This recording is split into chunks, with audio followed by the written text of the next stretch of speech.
শৃঙ্খলা শব্দটার মধ্যে একটা ঝনঝন শব্দ আছে, একটা চার দেওয়ালে বদ্ধ গা ভ্যাপসা করা গন্ধ, একটা টাকমাথা সংস্কৃত পণ্ডিতের চাবুক আস্ফালন, মন্ত্রীদের রেডিও ভাষণ, পায়ে পা ফেলে সৈন্যদের মার্চ। শৃঙ্খলা শব্দটার মধ্যে একটা চালাকি আছে, কথাটা সমান জমিতে দাঁড়িয়ে বলা যায় না, উঁচু প্ল্যাটফর্মে উঠতে হয়। শ্রোতারা সবসময় নিচু শ্রেণীর, আর উপদেষ্টা হলেন বক্তারা। বিশৃঙ্খলা কথাটা কিন্তু শৃঙ্খলার বিপরীত নয়, শৃঙ্খলা থেকে পুরোপুরি মুক্ত নয়, ওর মধ্যেও শৃঙ্খলার একটা ঝনঝন আছে, তবে সেটা বাজে বেতালায়। ওর মধ্যে একটা ইচ্ছাকৃত অনিচ্ছা আছে, আগাছার বেপরোয়া বন্ধন। ওটা যদি স্বতঃস্ফূর্ত হতো তাহলে ওর মধ্যে অরণ্যের সম্ভাবনা ছিল। আমার মায়ের হাতে সাজানো সেই ছোট্ট বাংলোটার মধ্যে কিন্তু শৃঙ্খলা বিশৃঙ্খলা এই দুটোর কোনোটাই ছিল না।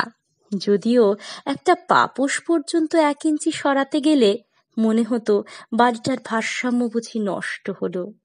বাড়িটার মজা এই ছিল যে পা টিপে টিপে চলার কথা কখনো মনে হতো না। ও ঘরের সব জিনিসপত্র ব্যবহারের স্পর্শে অগোছালো হবার জন্য প্রতীক্ষা করে থাকত, আশা করে থাকত আবার কখন তাতে মায়ের হাতের ছোঁয়া পড়বে, মার বকুনি তারা শুনবে, তারপর দুরন্ত দামাল ছেলের মতো যে যার বিছানায় গিয়ে ঘুমিয়ে পড়বে। বাবা মারা যাবার পর ঘরদোর ভীষণ গোছানো থাকতো। বাবার ফেলাছড়া কাগজ, সিগারেটের টুকরো মেঝেই আর পড়ে থাকতো না।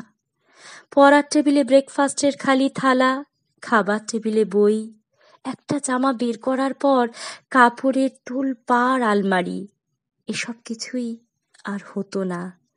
মার যেন কোনো কাজই থাকতো না। আমার মনে হতো মার সঙ্গে সঙ্গে ওই ঘরের সব জিনিসপত্র ব্যবহারের স্পর্শে অগোছালো হয়ে মুক্তি পাবার জন্য কাঁদত। আবার আমি অনেক সাজানো বড় বড় বাড়ি দেখেছি, সাজানো কিন্তু ঠিক গোছানো নয়, ওটা ইংরাজি টিপটপ। ওর মধ্যে মাইনে করা চাকর বাকরের হাত আছে, কিন্তু গোছানোর মধ্যে যে ভালোবাসা আছে, শৃঙ্খলার মধ্যে সেটা নেই। অগোছালোর মধ্যে যে প্রত্যাশা আছে, বিশৃঙ্খলার মধ্যে সেটা নেই। শৃঙ্খলা কথাটা পুরুষ, গোছানো কথাটা স্ত্রী।